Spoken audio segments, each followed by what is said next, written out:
আমার পরিবারের সকল বন্ধুদের অনেক অনেক ভালোবাসা জানিয়ে আজকে একটা নতুন দিন শুরু করলাম।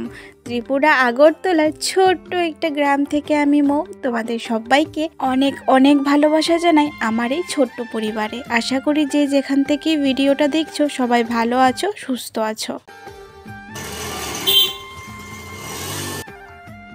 জানো তো বন্ধুরা, আজ কিন্তু অন্য দিনের তুলনায় একটু তাড়াতাড়ি ঘুম থেকে উঠেছি। তারপরও ওকে কিছু খাইয়ে দিতে পারিনি, ও কিন্তু গাড়ি নিয়ে বেরিয়ে গেছে।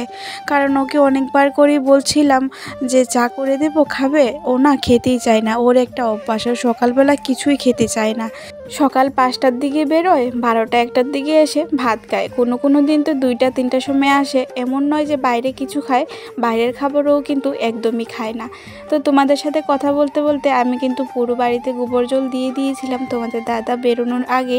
আজকে আর ঘরের দরজা শুধু মুছবো না, আজকে পুরো বারান্দাটাই মুছবো। ঘরে আর যাব না, কারণ মেয়েটা ঘরে ঘুমাচ্ছে, তো মার ঘরটা মুছে বেরিয়ে গেলাম। আর এখন কিন্তু পুরো বারান্দাটাই মুছে নেব, কারণ কালকে রাতে কিন্তু বৃষ্টি হয়েছে আর এত বালু কিটকিট করছিল, একদমই পা ফেলতে ইচ্ছে করছিল না। তাই ভাবলাম পুরো বারান্দাটাই একটু ডেটল আর একটু ফিনাইল দিয়ে ভালো করে মুছে নিই, তাহলে কিন্তু বেশ ভালো লাগবে।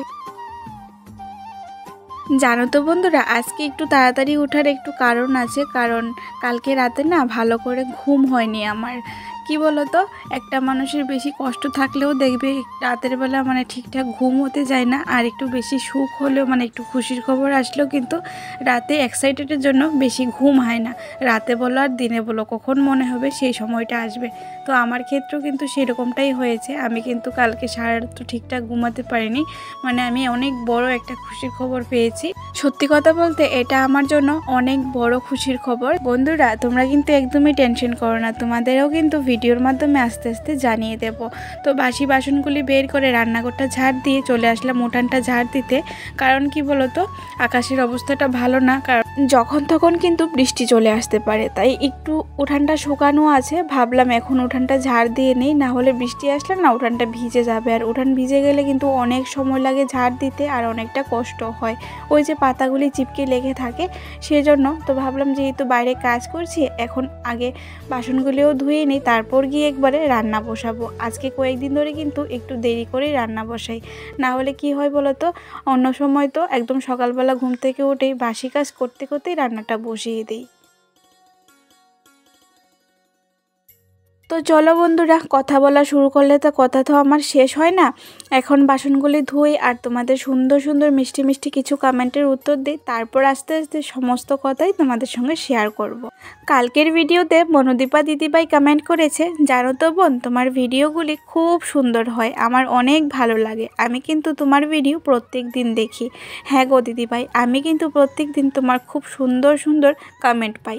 তোমাকে অনেক অনেক ভালোবাসা, শুধু তোমাকে নয় আমার পরিবারের সবাইকে অনেক অনেক ভালোবাসা জানাই, আমাকে এতটা ভালোবাসা আর সাপোর্ট করার জন্য। কালকে যে রান্নাঘরে কৌটোগুলি ধুয়ে দিয়েছিলাম, কাল তো আর রোদ্রে দেওয়া হয়নি, কারণ কালকে আকাশের অবস্থাটা খুবই খারাপ ছিল, বৃষ্টি আসবে তাই। আর আজকেও যে সেরকম বেশি রৌদ্র উঠেছে সেটাও কিন্তু নয়, তোমরা কিন্তু ভিডিওতে বুঝতেই পারছো, একদমই মেঘলা মেঘলা আকাশ। তারপর একটু বের করে দেই যতটুকু জল টানে, তারপর রান্নাঘরটা ঝাড়বো। রান্নাঘরটা ঝেড়ে তারপর কৌটোগুলি ঘরে নেব, কারণ এখন যদি ঘরে নেই না, তারপর রান্নাঘরটা ঝাড়বো তাহলে আবার ঝোল পড়বে, আবার ভরে যাবে। তাই যতটুকু শুকানো শুকাক, আমি ওদিকে রান্নাটা সেরে ঘরটা ঝেড়ে তারপর এগুলিকে ঘরে নেব। বন্দনা দিদিভাই কমেন্ট করেছে, লাইক দিয়ে পুরো ভিডিওটা দেখে নিলাম, অনেক সুন্দর হয়েছে ভিডিওটা, আর আমি অনেক খুশি হলাম তুমি যে আমার কথাটা রাখবে বললে। অবশ্যই দিদিভাই, আমি কিন্তু তোমার কথা বা আমি সবার কথা রাখার চেষ্টা করি, তবে কি বলো তো, মাঝে মধ্যে তো অনেকটাই খারাপ পরিস্থিতি পড়ে যায়, সেরকমভাবে আর শেয়ার করে উঠতে পারিনি। তো ডালের বড়া বসিয়ে দিলাম। জানো তো বন্ধুরা, যে কোনো কাজ করতে গেলে ইচ্ছা শক্তি আর ধৈর্য থাকাটা কিন্তু খুবই প্রয়োজন। তোমরা অনেকেই বলো যে ভিডিও শুরু করতে হলে কি কি কেনা দরকার, কি কি থাকা দরকার। আমি মনে করি নিজের ইচ্ছে শক্তি আর ধৈর্য থাকাটাই সবথেকে বেশি প্রয়োজন, জিনিস তো শুধু নামমাত্র। তো অনেকেই রিকোয়েস্ট করেছো, তার মধ্যে বন্দনা দিদিভাই অনেকবার বলেছে যে আমি যে স্ট্যান্ড দিয়ে ভিডিও বানাই ওইটা দেখানোর জন্য। তো এই যে দেখো, আজ থেকে 2 বছর আগে আমি এই স্ট্যান্ডটা স্ট্যান্ডটা কিনেছিলাম, তোমরা আশা করি দেখেই বুঝতে পারছো জং ধরে গেছে, ভেঙে গেছে। আমি কিন্তু মানে কিছু একটা দিয়ে কাপড়ের টুকরো দিয়ে বেঁধে কিন্তু এটাকে ব্যবহার করছি, এই যে দেখতেই পারছো। আর এটা বড় করলে কিন্তু অনেকটাই বড় হয়, আর ছোট করলে কিন্তু এই যে এতটুকু হয়, তার ছোট কিন্তু হয় না। তো এটা কিন্তু মানে একটা স্ট্যান্ড, এটার যে মোবাইল লাগানোর ক্লিপটা ছিল এটা দিয়ে কিন্তু ব্লগ ভিডিও বানানো যেত না ঠিকঠাক। তো সেই জন্য কী করলাম, এই যে এই ছোট্ট রিং লাইটটা আমি আলাদা করে কিনে এনেছি। যদিও রিং লাইট দিয়ে আমি ভিডিও বানাই না, তবে কি বলতো, ছোট্ট রিং লাইটের যে এই ক্লিপটা আছে না, এটা দিয়ে ভিডিও বানাতে খুবই সুবিধা হয়। তাই এরকম এটা দিয়েই কিন্তু আমি ভিডিও বানাই। একটু নোংরা হয়ে আছে যেহেতু অনেক সময় ঘর লিপতে লিপতে ভিডিও বানাই, তাই লেগে গেছে আর কি, কেউ কিছু মনে করো না। তো আমি এটা দিয়েই ভিডিও বানাই, আমার এক্সট্রা কিছুই নেই, অনেকটাই পুরনো হয়ে গেছে, এটা কিন্তু এখন পাল্টাতে হবে। জানো তো, এটা দিয়েও এখন আর ভিডিও করা যাচ্ছে না, বারবার নিচে পড়ে যাচ্ছে, মানে অনেকটাই পুরনো হয়েছে, তো তাই জং ধরে গেছে, মানে থাকছে না আর কি ঠিকঠাক আগের মতো। তো তোমাদের সঙ্গে কথা বলতে বলতে আমি আমার স্ট্যান্ডার শেয়ার করলাম। এখন চলে আসলাম ঘরে, কারণ এখনও জল আসেনি গো, তাই ভাবলাম ফিল্টারটা পরিষ্কার করি, অনেক দিন হয়ে গেল ফিল্টার পরিষ্কার করা হয় না। দেখো বালতিতে কি পরিমাণ আয়রন জল পড়ছে, এগুলিকে কিন্তু এখন ফেলে আবার এক বালতি জল দিয়ে ভালো করে ফিল্টারটা ভালো করে ধুয়ে তারপর ভালো জল দেবো। বাংলাদেশ থেকে একজন দিদিভাই কমেন্ট করেছে, বোন আমার না মাটির বাড়ি খুব ভালো লাগে, আমার শ্বশুর বাড়িও মাটির বাড়ি, আমার অনেক ভালো লাগে। দিদিভাই তোমাকে অনেক অনেক ভালোবাসা গো, এত দূর থেকে আমার ভিডিও দেখার জন্য আর এত সুন্দর একটা কমেন্ট করার জন্য। রাগ করো না গো দিদিভাই, তোমার নামটাই আমি ভুলে গেছি, পরের ভিডিওতে অবশ্যই মনে করে নিয়ে নেব। তো রান্না তো ডাল আর ডালের বড়া করেছি, মা এসে কলা গাছের গুদক রান্না করবে। আমি কিন্তু এখন ঘরটাকে একটু ঝেড়ে নিচ্ছি, কয়েকদিন আগে মা ঝেড়েছিল, তারপরে যেহেতু পুজো আসছে সামনে, একটু ঘর ঝাড়াঝাড়ি পরিষ্কার না করলে যেন ভালো লাগে না, তাই ঘরটা ঝেড়ে নিলাম। আর এখন কিন্তু বাইরের দিকটা ঝেড়ে নিচ্ছি। ঘর না পুরোটা ঝাড়া দেখাতে পারিনি, কারণ অনেকটাই অন্ধকার লাগছিল, কারেন্ট ছিল না ঘরে।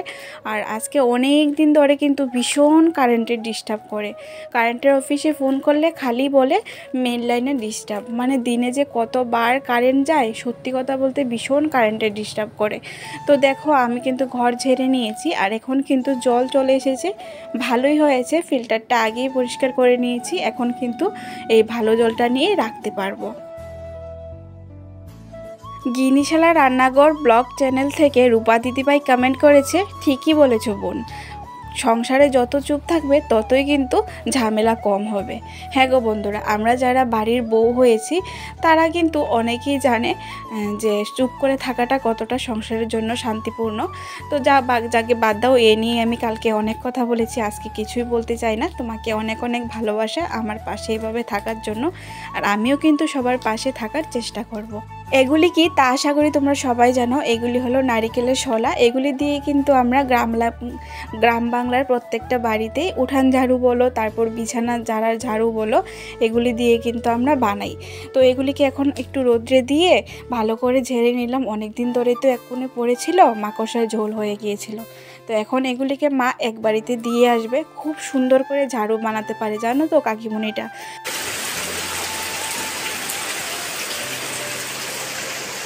সকাল থেকেই তো বলছিলাম আকাশের অবস্থাটা খারাপ, সেরকম রৌদ্র ওঠেনি, দেখেছো কি পরিমাণে বৃষ্টি নেমেছে। আর বেশ ভালোই হলো গো বৃষ্টিটা নেমে, এত পরিমাণে গরম পড়েছে। তো ডিবি কৌটোগুলিতে রৌদ্রে দিয়েছিলাম, দেখো এগুলি কিন্তু আবার ভিজে গেছে। তো কিছু করার নেই, আজকে এগুলিকে আর রেখে দিব না, আজকে এগুলিকে একটা কাপড়ের টুকরো দিয়ে ভালো করে মুছে জিনিসপত্রগুলি রেখে দেবো, কারণ অনেক দিন ধরে কিন্তু এই ডিবির জিনিসপত্রগুলি থালে রৌদ্রে ছিল, রৌদ্র তো নেই এমনিতেই থালে ছিল। তো এখন ছানা বুট ছিল, এগুলিকে ঢেলে দিলাম, মানে যে কৌটোতে যে জিনিস ছিল সেগুলিকে কিন্তু এখন ঢেলে দেব। আর মেয়েটা দেখো কি পরিমাণে দুষ্টুমি করছে আমার পাশে থেকে। এগুলি তো মাত্র কয়েকটা কৌটো ধুয়ে দিয়েছি, আরও অনেক কৌটো আছে। আর ওই যে সবজি পেঁয়াজ রসুন রাখি ওই ঝুড়িটাও কিন্তু ধুতে হবে, দেখি কালকে ধুয়ে দেব। বন্ধুরা তোমরা কিন্তু অনেকেই জিজ্ঞেস করো যে দিদিভাই তুমি কি স্ট্যান্ড দিয়ে ভিডিও বানাও, বা ভিডিও করতে গেলে কি কি প্রয়োজন, কি কি কিনতে হয়।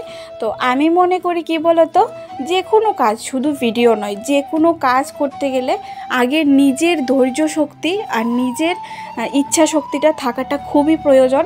কারণ কি বলো তো, তুমি যদি এখন টাকা দিয়ে অনেক কিছু কিনে আনার পর যদি তুমি সেরকম ভিডিও না বানাতে পারো, সেরকম কোনো কাজ না করতে পারো, তাহলে কি হয় বলো তো, তোমার টাকাটাও নষ্ট হলো আর তোমার সময়টাও নষ্ট হলো। তাই আমি মনে করি কিছু করার আগে নিজেকে আগে পরিবর্তন করো আর নিজের ভিতরে যে ধৈর্য শক্তিটা সেটা আগে সৃষ্টি করো। কারণ যে কোনো একটা কাজ করতে গেলে মানুষ কিন্তু খারাপ ছাড়া ভালো বলবে না, তোমাকে কিন্তু কেউ সাহায্য করতে আসবে না, কিন্তু সবাই তোমাকে পিছন দিয়ে ভেঙে ফেলার চেষ্টা করবে। আমাকেও অনেক চেষ্টা করেছে অনেক মানুষ আমার এই রাস্তা থেকে সরিয়ে দেওয়ার জন্য, এমনকি আমার বাড়ির মানুষ, আমার পাশের মানুষগুলিও আমাকে বুঝেনি। ওরা আমাকে অনেক কথা, অনেক কিছু বলেছে, এমনকি আমাকে সংসার ছেড়ে দেওয়ার কথা পর্যন্ত বলেছে। মানে কথা বলতে গেলে যে কত কথা আসে বন্ধুরা, সেটা আর কি বলবো, তোমরা তো জানোই আমি গল্প করতে বেশি ভালোবাসি। তো সব শেষে একটা কথাই বলবো বন্ধুরা, সব জিনিস কেনার আগে নিজেকে ভালো করে সৃষ্টি করো, যাতে মানুষের কথা শুনে না ভেঙে পড়তে হয়, যাতে তুমি অল্প খরচে নিজের সফলতাটা পেতে পারো। আর অবশ্যই কিছু একটা করতে গেলে কিছুর তো প্রয়োজন হয়ই, তাই না? যেমন আমি একটা স্ট্যান্ড কিনেছি আজ থেকে 2 বছর আগে, সেরকম একটা স্ট্যান্ড কিনতে পারো মিশো বা ফ্লিপকার্ট, অ্যামাজন, যে কোনো জায়গা থেকে। আমি এটা মিশো থেকে নিয়েছিলাম আর আমার এটা দাম নিয়েছিল প্রায় 200-250 টাকা। আর জানো তো, যখন আমি এই পার্সেলটা রিসিভ করতে গিয়েছিলাম, তখন পার্সেল যে ছেলেটা দিয়েছিল ও কি বলেছিল, নিজেই খাওয়ার জন্য খাওয়ান পাও না, আবার এখন এসেছে ভিডিও বানাবে স্ট্যান্ড কিনে। ওই কথাটা না আমি আজও ভুলতে পারিনি, আজ থেকে 2 বছর আগের কথা। জানো তো, এমন অনেক কথা নিজের বাড়ির মানুষ, পাশের মানুষ, রাস্তার মানুষ অনেকে অনেক কথা বলেছে, তবে আমি শুধু ভগবানের কাছে প্রার্থনা করেছি আর তোমাদের কাছে ভালোবাসা পাওয়ার জন্য কষ্ট করে গিয়েছি। আজ কিন্তু আমি সফল হয়েছি। হ্যাঁ গো বন্ধুরা, আজ আমি সফল হয়েছি কারণ কালকের ভিডিওতে অবশ্যই তোমাদেরকে বলবো। তো দেখতেই পেলে তোমাদের সঙ্গে প্রচুর কথা শেয়ার করেছি, প্রচুর মনের কথা শেয়ার করেছি। আমি ভীষণ গল্প করতে ভালোবাসি। তোমাদের যদি বেশি কথা বলাটা পছন্দ না হয় প্লিজ আমাকে ক্ষমা করে দিও। আমরা মেয়েরা কিন্তু সবাই একটু ঘরটাকে গুছিয়ে পরিপাটি করে রাখতেই পছন্দ করি। তো কয়েকদিন আগে এই কাপড়ের টুকরোগুলি ধুয়ে দিয়েছিলাম আর পাতানো হয়নি। এখন কিন্তু চালের ড্রামের উপরে আর মশলাপাতি যে রাখি বিস্কিটটার উপরেও কিন্তু একটা কাপড়ের টুকরো বিছিয়ে দিয়েছি, যাতে দেখতে সুন্দর লাগে। আর কৌটোগুলিকে গুছিয়ে নিচ্ছি, যে কৌটোগুলিতে যে জিনিস থাকে, মুড়ি, চিড়ে, সুজি, ময়দা, সবগুলিকে কিন্তু ঢুকিয়ে এখন রান্নাঘরে লাগিয়ে চলে আসলাম পিছনে। কারণ সকালে তো গামলাটা পরিষ্কার করা হয়নি, 2 দিন বাদেই তো পরিষ্কার করতে হয়, কারণ সাপ্লাইয়ের জল ডাইরেক্ট পড়ে তো, তাই অনেকটাই আয়রন জমে যায়। এখন কিন্তু ভালো করে গামলাটা পরিষ্কার করে নিলাম, তাহলে সকালে কি হয় বলো তো, তাড়াহুড়ো করতে হয় না। আর সকালে যদি ঘুম থেকে উঠতে দেরি হয় তাহলে কিন্তু গামলায় 5 লাইনটা দিয়ে রাখি, ভালো জলটা গামলায় পড়ে যায়। তো এখন চলে আসলাম আনলার কাছে, কারণ একটু এলোমেলো হয়েছিল, যদিও গুছাই সকাল বিকাল, তোমাদের সাথে শেয়ার করা হয় না। তবে তোমাদের দাদা বাড়িতে আসলে আর গুছানো থাকে না, একটা কাপড় নিতে গিয়ে আরেকটা কাপড় ফেলে দেয়। তো এখন আনলাটাকে গুছিয়ে নেব। আর সন্ধ্যা তো প্রায় হয়েই যাচ্ছে, এখন কিন্তু এই যে ঘরগুলি ঝাড়ু দিয়ে নেব। মা সন্ধ্যা দেবে, না হলে আমি দেব, যে কোনো একজন দিয়ে দেব। তো চলো, সন্ধ্যার পরে না আর কারেন্ট থাকবে না, কারণ বৃষ্টি হয়েছিল তো, আর সন্ধ্যেবেলাও কিন্তু অনেকটা বৃষ্টি হয়েছিল, তাই আর এরপরে আর কোনো কিছু শেয়ার করা হয়নি। আজকের ভিডিওটা বিকেল পর্যন্তই থাকবে। তোমরা সবাই অনেক ভালো থেকো, সুস্থ থেকো, সাবধানে থেকো, আর একে অপরের পাশে থেকো। ভিডিওটা কীরকম হলো অবশ্যই কমেন্টে জানাবে।